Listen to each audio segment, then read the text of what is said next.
Graciela, bienvenida a Retratos Íntimos, un gusto enorme de tenerte acá con nosotros. Muchísimas gracias, para mí es un verdadero placer.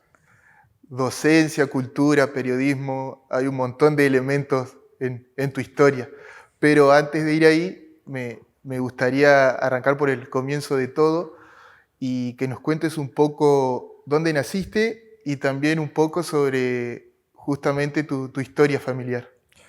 Bueno, yo soy gualeya por adopción, porque nací en Leandro Alem, Misiones, lejos en edad de mis hermanos, que eran dos, ya no están. Mi padre era jefe de correo, acá comenzó como mensajero, luego fue telegrafista, después jefe de correo en varios pueblos de Entre Ríos, y estando en Basavilbaso, era la época de la primera presidencia de Perón. Mi padre era un acérrimo radical, muy peleador en ese sentido. Fue castigado. Él quería presentar la renuncia, pero mi madre le pidió por favor que no, porque si no, ¿de qué van a vivir? Tenían 2 hijos ya. Y bueno, el castigo fue que los enviaron, yo no era nacida aún, a Leandro Alem, Misiones, una ciudad, un pueblo era en ese momento, un pueblo chico, de multiplicidad de razas. Vivíamos en el mismo correo. Bueno, era el jefe de correo, por lo tanto, para un pueblo tan chico era una autoridad en el pueblo. La terminal estaba enfrente. Leandro Alem y todo Misiones era una selva. Ahora tiene el 10% de esa selva y los caminos eran de tierra.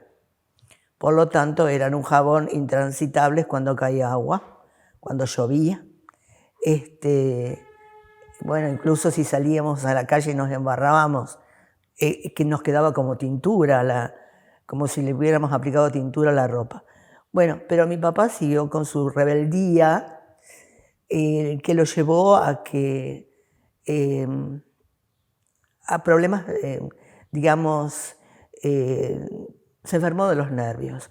Y ya finalizado, cuando la Revolución Libertadora, en el año 55, yo nací en el 50, decidió pedir la jubilación, porque él había comenzado a los 14 años, ya podía retirarse y venir a Gualeguay, que era la ciudad natal de ellos. Yo tenía 5 años y mis hermanos, uno me llevaba 17 años y la otra 12. Mi hermano mayor quedó trabajando en el correo en Posadas, donde vivió siempre, y mi hermana, cuando nos vinimos a Gualeguay, ya estaba terminando el magisterio y se fue al campo a vivir como maestra y directora de una escuela en Talitas. Y bueno, así que yo me crié con mis padres. Realmente me hubiera gustado mucho tener a mis hermanos más cerca. Después pude disfrutar más a mi hermana ya avanzada la niñez, porque iba al campo donde ellos vivían, en una estancia muy linda. Y después, cuando me fui a estudiar profesorado a Gualeguaychú. Bueno, cursé en la escuela Chiclana. La escuela Chiclana era algo muy especial en ese momento. Estaba ubicada donde estuvo el ANSES, en la calle Mitre y Belgrano. Y a espaldas de la escuela Chiclana, sobre calle Rivadavia, estaba la usina de electricidad, que tenía muy, muy seguido explosiones, incendios, así que era toda una aventura porque nos tenían que evacuar de la escuela, salíamos por arriba de los bancos, tenía aulas muy ciegas, pero para mí era una escuela muy, muy linda. Lo viví muy, muy bien a esa parte de mi primaria. No, cuando estuve en la escuela nueva, la escuela Chiclana nueva, yo ya me había ido a la escuela normal, a 4º grado. Recordemos que en ese momento eran de 7 años la primaria, pero tenía el primero, inferior y superior, o sea que llegábamos a sexto. Cuarto, quinto y sexto lo hice en la escuela normal, en donde luego seguí estudiando el secundario. Llegado a tercer año, nos daban a elegir si queríamos ser bachilleres o maestros. Muchos elegimos el magisterio, otros se fueron, cursamos todos en la misma escuela, al bachillerato. Había 2 cursos de magisterio. En el nuestro había 6 varones y 19 mujeres. Y nuestra aula era lo que es la biblioteca de la escuela normal. No me preguntes por qué, porque si no había más aulas o por qué, pero para nosotros era una aula muy linda, qué sé yo. De ahí mirábamos toda la escuela por el ventanal, realmente lo pasábamos muy bien. Y bueno, somos mis compañeros y yo, promoción 68 de maestros normales nacionales, la anteúltima promoción de maestros normales nacionales, porque después ya después siguió el superior, terminaban el secundario y siguen en el ciclo superior al magisterio. Se creó otra forma de estudiar, exclusivamente magisterio, pero nosotros teniendo 16, 17 años, ya practicábamos en la escuela primaria de la misma escuela normal. No fuimos a otra escuela a practicar. Y nuestros profesores de práctica, excelentes. Entre ellos te puedo nombrar a Graciela Freire. Y bueno, pero las otras profesoras de práctica fueron las maestras de esa época, entre las que voy a destacar de una manera muy especial a Beba Burgos. Beba Burgos era la esposa de Fortunato. Fortunato, el maestro, era maestro y era el regente de la escuela, muy, muy rígido él. Pero Beba era maravillosa, nos corregía, nos enseñaba con una gran dulzura. Bueno, y entre ellas muchas más. Todas las dos, pasamos de primer grado hasta el último, teníamos que practicar. Estábamos aproximadamente entre 15 y 20 días en cada grado. Y la última práctica estábamos a cargo del aula, con la maestra simplemente parada en la puerta, dando clases toda la tarde. Es decir, estudiábamos las materias del secundario más la práctica. Claro. Y bueno, creo que salimos buenos docentes. Pero mi historia no quedó en la docencia con el magisterio. Te interrumpo un segundo. Sí. Quiero retomar un poquito algo que dijiste al inicio.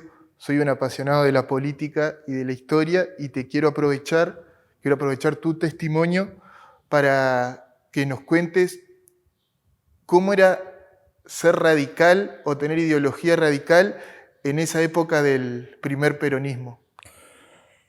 Era muy, muy difícil.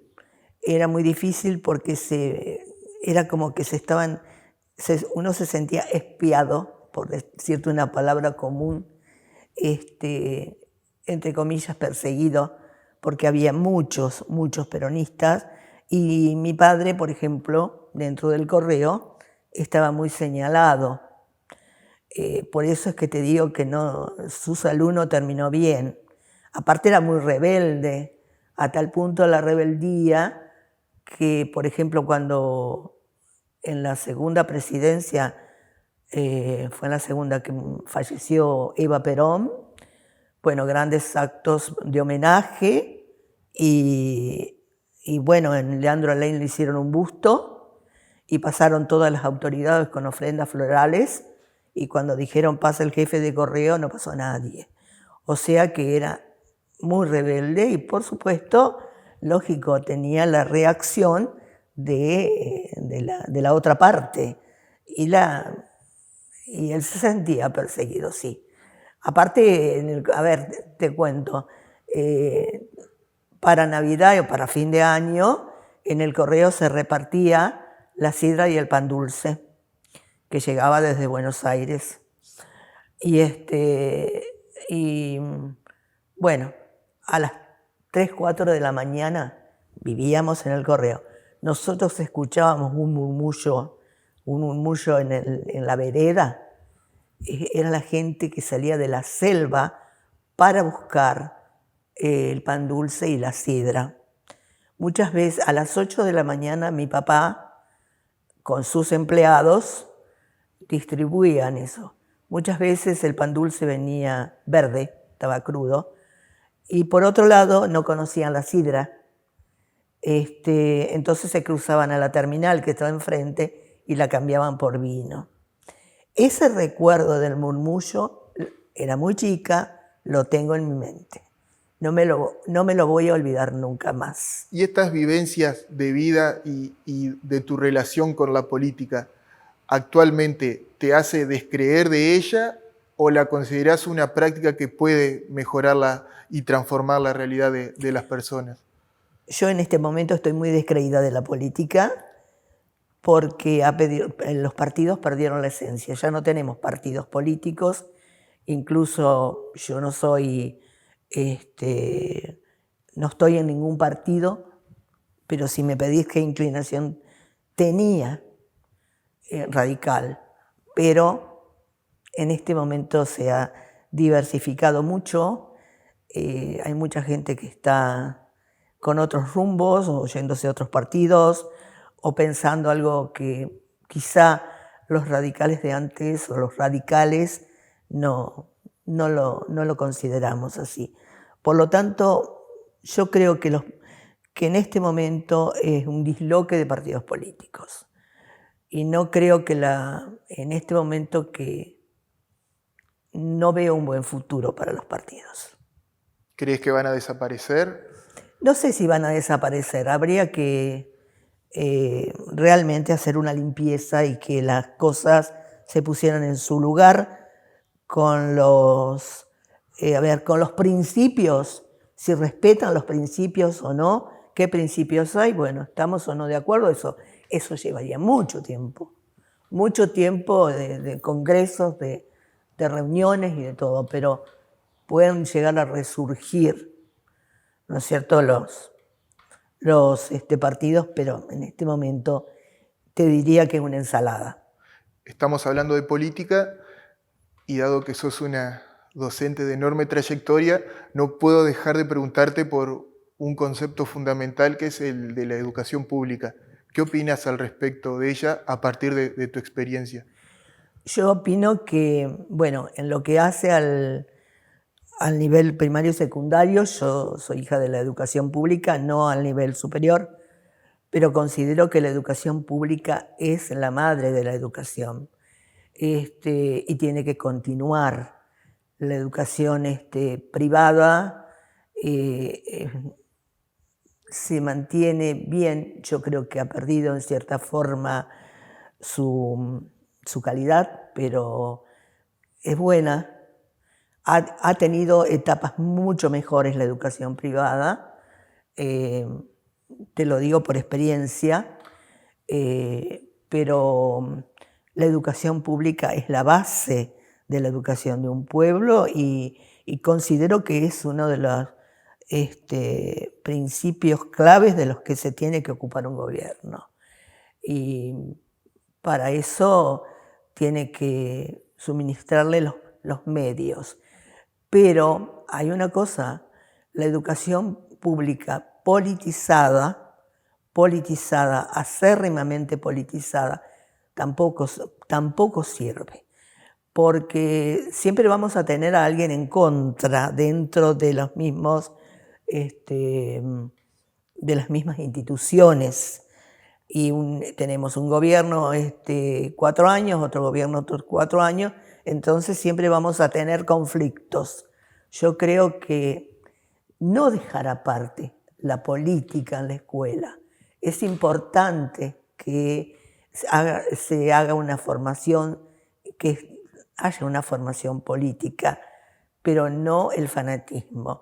y no la politización ni la persecución, sobre todo de docentes o de alumnos que piensan distinto. Y en términos personales y emocionales y sentimentales, ¿qué significó la docencia en tu vida? La docencia significa, es el segundo lugar, ocupa el segundo lugar en mi vida, después de mi familia, por supuesto, y me dio grandes satisfacciones, muchísimas, muchas. Pude recorrer, llenó mi vida durante 34 años, estuve presente en las escuelas. O sea que es clave en mi vida, y de la mano de la educación, de las materias que daba en la escuela, estaba la formación cultural de los estudiantes. Eso es fundamental para mí, porque realmente un profesor no tiene que muchas veces limitarse solo a dar su materia, sino que también tiene que dar su riqueza cultural, tiene que tener formación cultural. No digo que tenga que manejar todas las áreas, pero sí leer. Con mi esposo muchas veces él me dice, seguramente no leyó a los clásicos. Y es así, no pretendemos que todos lean los clásicos, pero que fomentar la lectura sí. Y hablaste de lectura recién. ¿Crees que en las nuevas generaciones se está perdiendo ese hábito tan importante y eso podría o puede desencadenar un degradamiento en la cultura nacional? El uso de las distintas plataformas ha traído que se deje la lectura, y yo considero que la lectura se debe hacer en un libro de papel, tener el papel en la mano, el libro, hojearlo, acariciarlo. O como, por ejemplo, cuando nosotros estudiábamos en el profesorado, cuando yo estudiaba en el CEDE, Sapienza en Gualeguaychú, cada una tenía, bueno, todos los libros que necesitábamos. Y nos decían las profesoras, libro que no está escrito en el borde o marcado o subrayado es libro no leído. Para mí el hecho de tener un libro, poder volver, poder hasta acariciarlo. Yo digo que querer un libro es, querer la lectura es acariciar un libro. Una experiencia sensorial inclusive. Sensorial, por supuesto. Nos lleva a todas las experiencias sensoriales la lectura. Y se ha degradado mucho eso.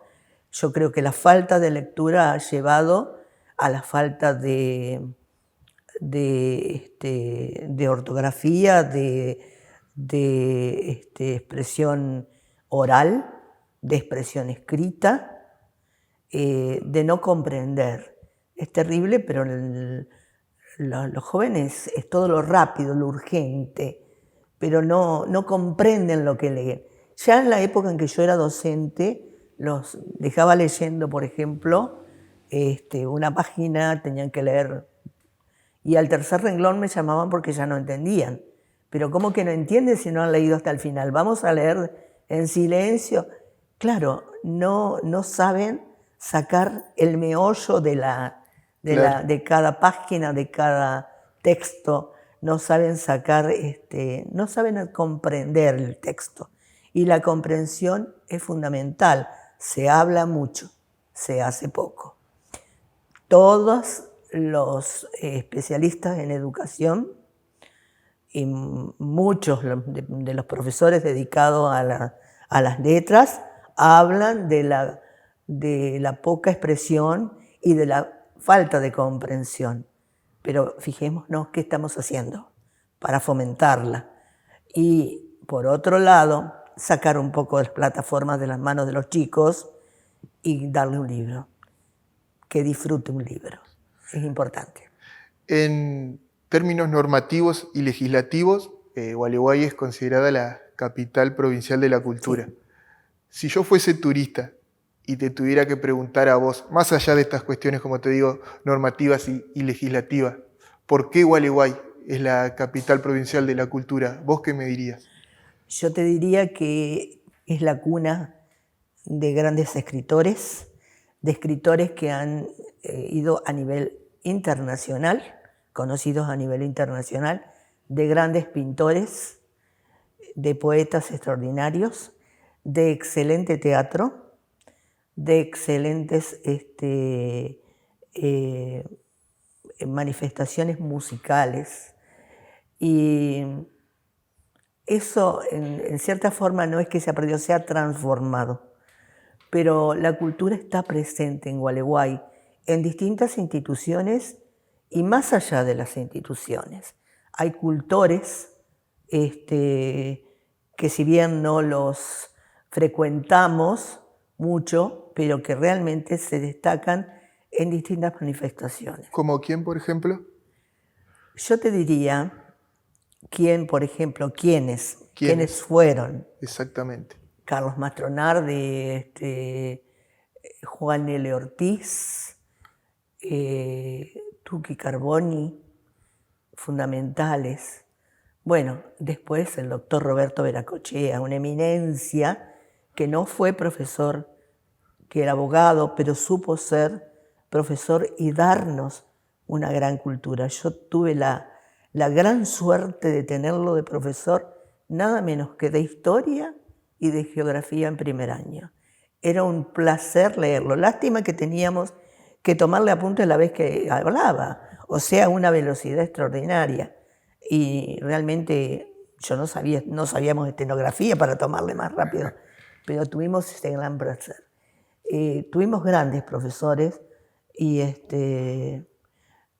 que hicieron historia. Por ejemplo, el doctor Rodríguez Vivanco, que no era profesor, pero que realmente supo captar la cultura que podían expresar los jóvenes de Gualeguay. Y acá me das pie para preguntarte por una institución mítica de Gualeguay, que llevó a una experiencia humana fundamental para nuestra juventud y nuestra comunidad en general, que fue el Encuentro Cultural. Contame cómo nació y cuál fue tu relación con él.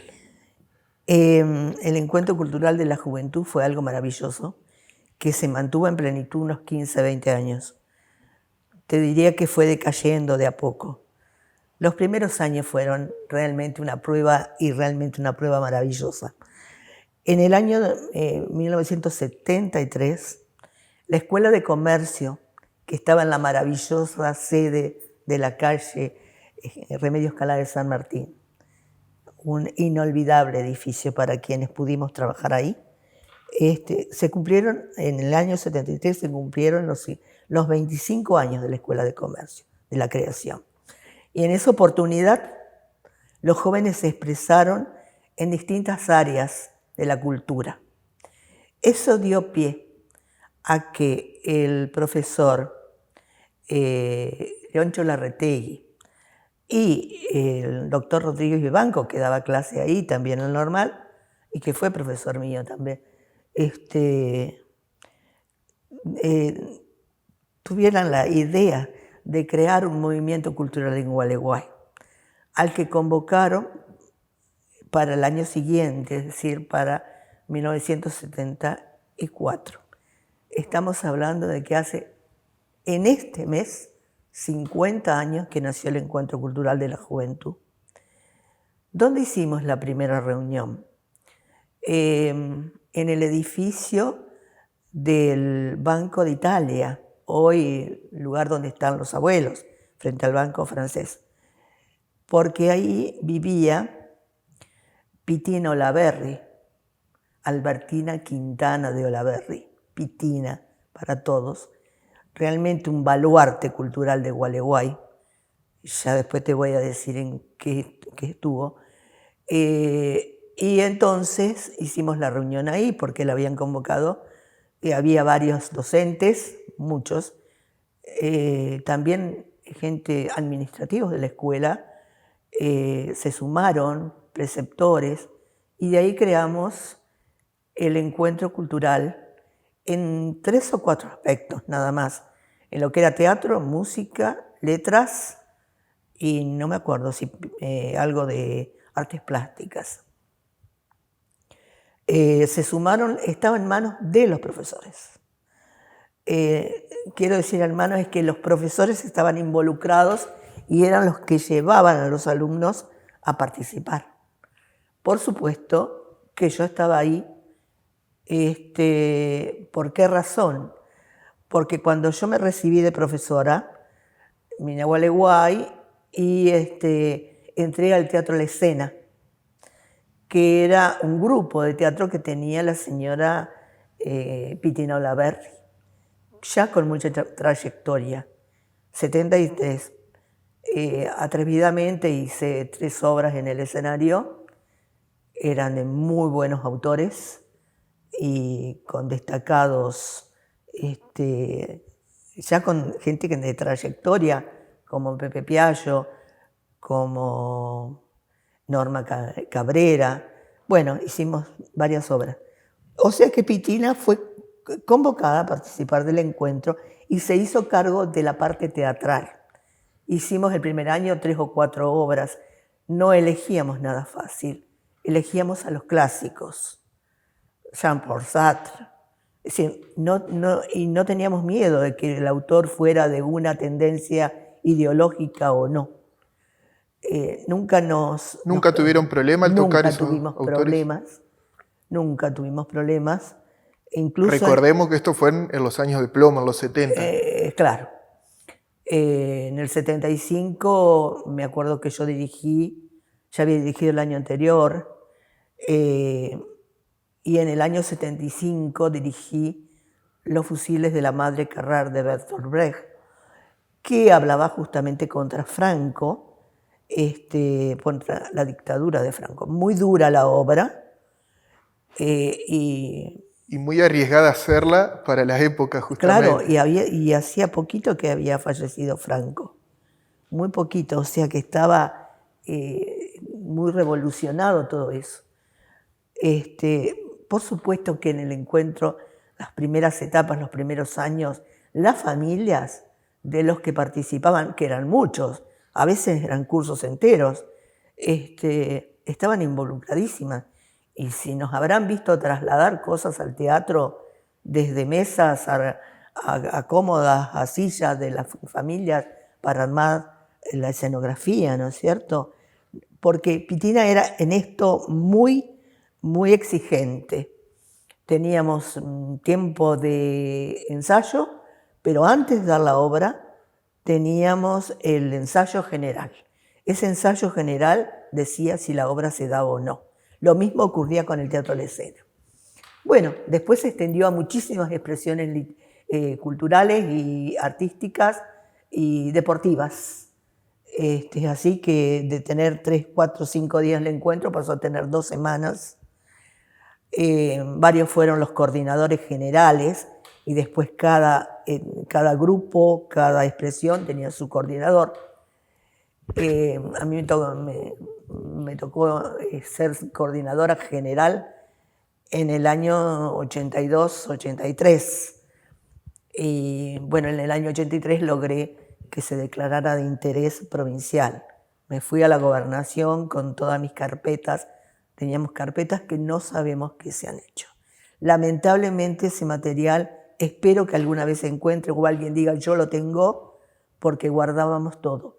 Nos seguían los medios, nos ayudaron desde el diario, desde la radio, todo permanentemente estábamos publicando. Me acuerdo que Mario Alarcón Muñiz nos recibía, no todos los días, pero sobre todo los sábados, y teníamos rato largo para charlar con él. Claro. Y era quien era la voz de las inauguraciones que hacíamos en el Club Social. Ahí se hacían las exposiciones de plástica, también de artesanías. Quiero destacar a una coordinadora que tuvo y que trabajó hasta los últimos años del encuentro, desde los primeros, que es la profesora Cristina Gómez, que es artista plástica y fue rectora de la Escuela de Artes Visuales. Y te voy a hacer una pregunta más general a propósito de la cultura.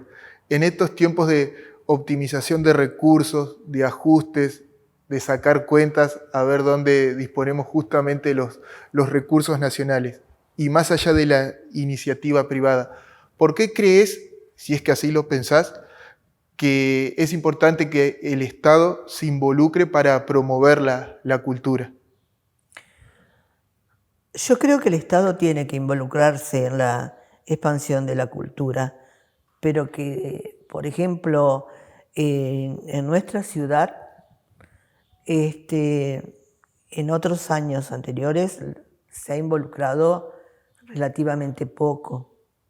Yo creo que en estos últimos años se está dando más compromiso y más expresiones que busca que lleguen a todos, porque lo importante es que lleguen a todos y tener escenarios en el que todos puedan sentirse cómodos. Y yo creo que en estos últimos años eso se está dando y considero que a nivel nacional también, pero no lo conozco mucho. Yo te estoy hablando de nuestra ciudad. Se ha involucrado y está ayudando a las instituciones privadas en esa expresión, en la expresión de la cultura. Recién lo mencionabas a don Alarcón Muñiz, Mario. y te tengo que preguntar, a partir de la figura de él, ¿no?, y de tu trayectoria en el debate pregón, ¿cómo ves al periodismo actualmente y cuál es la importancia que tiene para vos la actividad periodística en la sociedad? La actividad periodística es muy importante, pero lamentablemente desde los medios más difundidos tienen una mirada u otra. Entonces uno tiene que deducir la verdad o cuál es la verdad de lo que se está diciendo.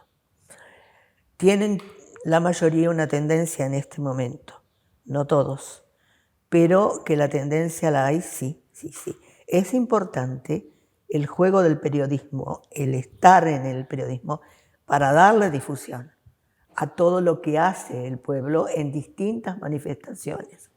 No solamente hablamos de la cultura, pero hay una tendencia que manifiesta en muchos periodistas y que uno trata de ser objetivo y mirar a ver cuál es el fondo de la cuestión y resulta difícil. Yo leo de todo, me informo incluso en distintos medios, con distintas miradas y trato de sacar mi conclusión. Ya nos vamos quedando sin tiempo porque es muy difícil resumir toda tu actividad y tu vida en una entrevista, pero no puedo dejar de preguntarte, cuando conociste para mí al número uno, cuando lo conociste a Borges, ¿cómo fue esa experiencia? Sí, tuve la gran oportunidad de conocer al escritor Jorge Luis Borges cuando vino a Gualeguay a homenajear a su amigo Carlos Mastronardi, cuando se cumplieron 5 años de su fallecimiento. Y él estuvo presente en el cementerio, al lado de donde descansan los restos de Mastronardi, hablando justamente de su amigo. Realmente fue emocionante. Yo no sé si Gualeguay en ese momento le dio la trascendencia que tuvo a la visita de Jorge Luis Borges, pero incluso en el cementerio yo no vi tanta gente. Sí recuerdo haber salido corriendo a casa y llevarle el libro de arena, una de sus obras, y se lo acerqué. Vi una persona de una piel exquisita, blanca, tersa. Le tomé las manos y le dije, señor Borges, yo le traigo este libro para que usted me lo firme. Y me dijo, ¿qué libro es? El libro de arena, le dije. Entonces me dijo él, es uno de mis favoritos. Pero también más allá de Borges, yo tuve la oportunidad de conocerlo a Juan L. Ortiz.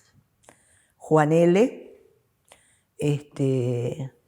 nosotros estaba Pitino Laverri en la Comisión de Cultura de la Municipalidad, estaba de intendente el señor Freire, y se le hizo el homenaje de entregarle el Minuán de Oro, una distinción que solamente la recibieron 3 personas de Gualeguay y después desapareció.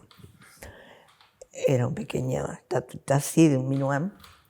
La recibió el doctor Grato Leodoro Burr, un médico muy investigador.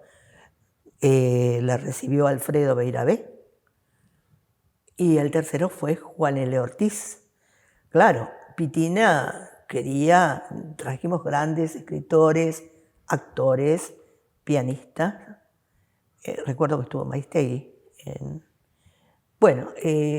Fueron actos en diferentes momentos.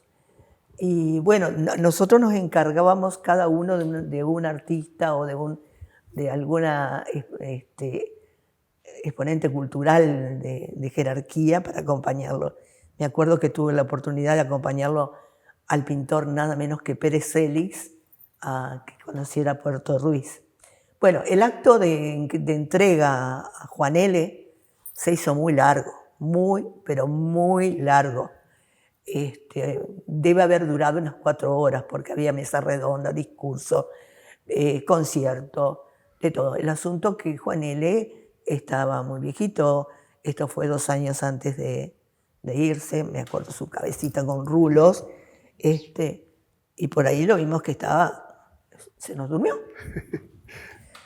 Y entonces, bueno, cuando se le fue a entregar el minual, medio que hubo que sacudirlo para despertarlo. Y algo parecido a esto dijo, ¿y por qué todo esto para mí? Una humildad increíble. Pero él había venido en colectivo con los amigos de Paraná y se quiso ir esa misma noche porque estaban los gatos solos. Cantidad de gatos tenía en su casa a orillas del río Paraná, cerca del Parque Urquiza. Y bueno, ahí recibía a sus amigos y es así que hay tantas fotos de Juan L. con gatos. Y después también otra experiencia que tuve fue que cuando esta institución recibió el nombre de Carlos Mastronardi, también en la época de Pitino Laverri, ella lo propuso, la comisión lo aceptó y bueno, he incursionado en muchas cosas, pero bueno, en algunas muy atrevidamente.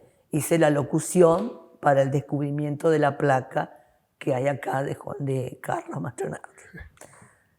Bueno, pero a mí la cultura me ha llenado la vida, la docencia enormemente, y bueno, y ahora en mi familia y el diario y el Club Social. Y para ir terminando, como te decía, no, es imposible abarcar toda tu vida. Quiero preguntarte si, por lo que nos acabas de decir, el fragmento más importante de ella, que es tu familia, tu hijo, tus hijas, tus nietos, tu marido, ¿qué significan ellos en tu historia?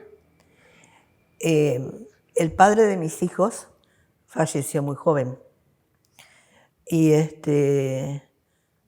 tengo 3 hijos. 2 viven en Gualeguay, las 2 mujeres, y uno vive en Santa Fe, a donde fue a estudiar y se quedó. Los 3 son profesionales y muy meritorios. Y bueno, de ellos me han dado 5 nietos. Las de Gualeguay más haraganas, 1 solo, cada una. El de Santa Fe, 3 nietos. Lógicamente que no es frecuente ir porque no viajamos frecuentemente, pero bueno, ellos vienen también. Los que están más cerca de nosotros son las dos que están acá. Una nena de 14 años, una ya adolescente, y un niño que pronto va a cumplir 8 años.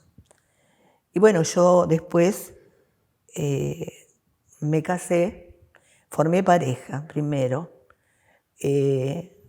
con un profesor en letras, para variar, que también es, al igual que yo, profesor de castellano, literatura y latín. Y acá te quiero aclarar algo. Ya no quedamos en funciones ningún profesor en latín en Gualeguay. Antes se estudiaba latín como uno salía profesor en latín. También estudiábamos griego, pero el latín lo estudiábamos los 4 años con 6 horas semanales y el griego 2 años con 4 horas semanales. Bueno, mi esposo actual es profesor igual que yo, tiene el mismo título, ya está retirado también. Y bueno, se incorporó a nuestra vida después del fallecimiento del padre de mis hijos y bueno, no tiene hijos, directamente pasó a ser abuelo.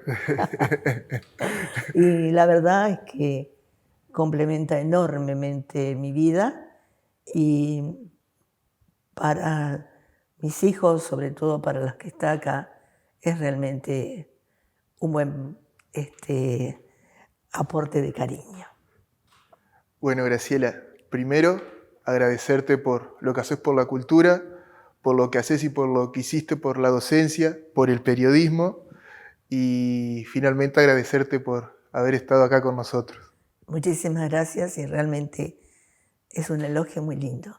Estoy muy bien en lo que hago, que en este momento es dedicado a la cultura en el Club Social y en el diario El Debate Pregón, en donde soy un poco todóloga. Sí, sí. Y bueno, pero uno hay que lanzarse en la vida a hacer las cosas. Totalmente. Es la forma de aprender, de nutrirse, de cultivarse y bueno, me proponen por ahí cada cosa y bueno, lo hago. He estado en miles de partes desde el año 2006 en el diario y realmente completa mucho mi vida. Te agradezco muchísimo, muy amable por este momento de conversación. Bueno, muchas gracias nuevamente.